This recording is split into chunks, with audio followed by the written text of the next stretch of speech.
We are seeing failure of justice for victims all over the continent.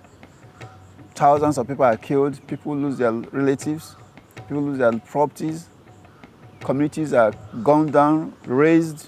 The reasons why we supported the establishment of a permanent court as Africa has not changed. The only thing that has changed is that now leaders are being held to account. That is really the big clash, as I call it. The big clash is over African leaders, the powerful few who really want impunity for themselves, versus a vast majority, in fact, all of the victims of Africa's continent who want justice every day.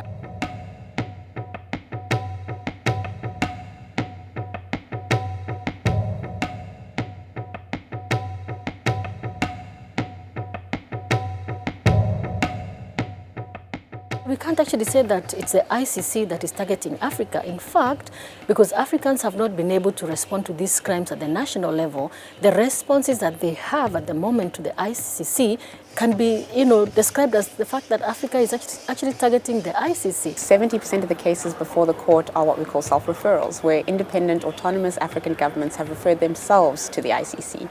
And so to say the ICC is targeting Africa, I think, is a misrepresentation of the situation. It's more Africans making use of the court they helped create. We are not saying that the ICC has been perfect in the way in which it conducts itself. It is far from being universally enforceable.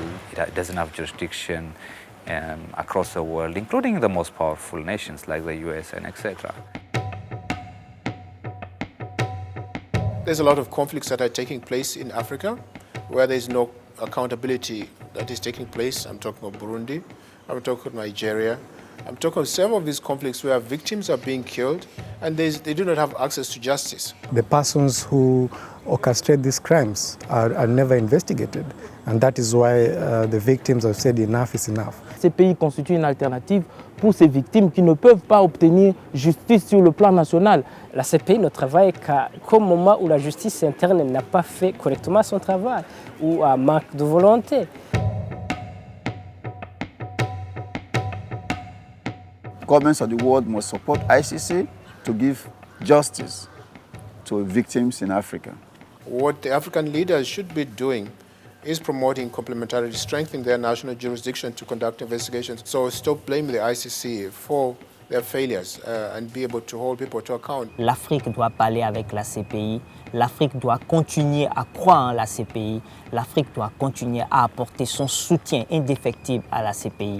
Parce qu'aujourd'hui, la CPI ne représente que le dernier espoir des peuples africains.